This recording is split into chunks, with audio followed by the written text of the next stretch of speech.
August পরবর্তী সময়ে ঢাকা বিশ্ববিদ্যালয় সকল ধরনের ফেসিবাদ মুক্ত হবে এবং সকল ধরনের ফেসিবাদী শিক্ষক, ফেসিবাদী কর্মকর্তা, ফেসিবাদী ছাত্র যারা গণহত্যায় প্রত্যক্ষভাবে অংশগ্রহণ করেছে, মদত দিয়েছে, সমর্থন জুগিয়েছে, প্রত্যেকের বিরুদ্ধে ব্যবস্থা গ্রহণ করা হবে।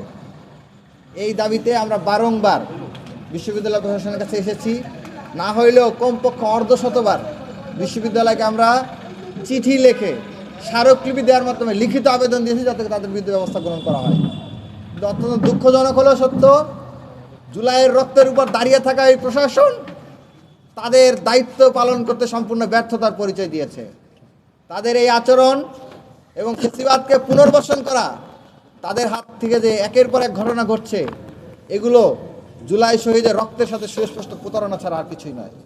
প্রিয় সাংবাদিক বন্ধুগণ, আপনারা জানেন প্রক্টর গোলাম রব্বানী, যিনি শিক্ষার্থীদের কাছে ছিলেন মূর্তমান আতঙ্কের প্রতীক, হাজার হাজার শিক্ষার্থীদের কেরিয়ার ধ্বংস করে দেওয়ার কারিগর, এই প্রক্টর গোলাম রব্বানী আপনারা জানেন যখন তার দায়িত্ব ছিল ছাত্রলীগের সন্ত্রাসীদের হাত থেকে শিক্ষার্থীদেরকে রক্ষা করা, বাঁচানো, তিনি সেটি না করে বেশিরভাগ অনেক ক্ষেত্রে আমরা দেখেছি শিক্ষার্থীদেরকে পিটানোর জন্য তিনি ছাত্রলীগকে ডেকে নিয়ে আসছেন। আমরা দেখতে পেয়েছি যে শিক্ষার্থীরা ভিন্ন মতের শিক্ষার্থী ভিন্ন মত লালন করে, এরকম শিক্ষার্থীদেরকে তিনি ছাত্রলীগের হাতে তুলে দিয়েছেন এবং পরবর্তীতে ছাত্রলীগ তাদেরকে রাতের পর রাত, ঘন্টার পর ঘন্টা ধরে নির্যাতন করেছে, টর্চার করেছে। আপনারা দেখেছেন ইতিমধ্যেই ছাত্র অধিকার পরিষদ সহ ডাকসু বিবি নুরুল হক নূর সহ ছাত্র অধিকারী নেতৃবৃন্দ, তাদের উপর যে হামলা হয়েছিল, তাদের উপর যে বারংবার হামলা হয়েছিল, সেই হামলার দায়ী করে গোলাম রব্বানীর বিরুদ্ধে মামলা পর্যন্ত হয়েছে আদালতে। 2022 সালে জাতীয়তাবাদী ছাত্রদলের উপরে যে নৃশংস হামলা পরিচালনা করা হয়, সেই হামলায় প্রক্টর গোলাম রব্বানীর প্রত্যক্ষ মদত এবং অংশগ্রহণ ছিল। তার ছত্রছায়ায় ছাত্রদলের অসংখ্য নেতাকর্মীকে সেদিন রক্তাক্ত করা হয়েছিল।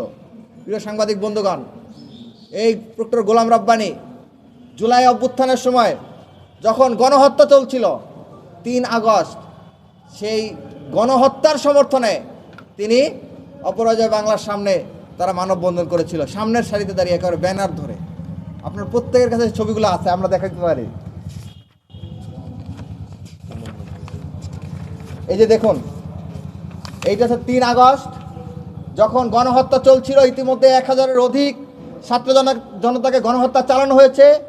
ঠিক সেই মুহূর্তে এই যে তৎকালীন প্রক্টর গোলাম রব্বানী, তার নেতৃত্বে নীল দলের মানববন্ধন এবং মিছিল হচ্ছে।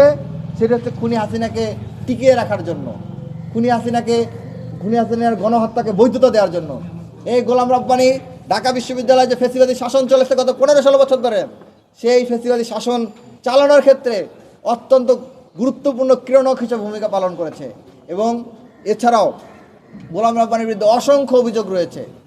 সেই অভিযোগগুলো বিশ্ববিদ্যালয় প্রশাসনকে আমরা বারবার অভিহিত করেছি, কিন্তু অত্যন্ত দুঃখজনক হলো সত্য, বিশ্ববিদ্যালয় প্রশাসন তার বিরুদ্ধে ব্যবস্থা গ্রহণ করা তো দূরের থাক, বরঞ্চ তাকে বিভাগের চেয়ারম্যান বানানোর মাধ্যমে তাকে পুরস্কৃত করেছে।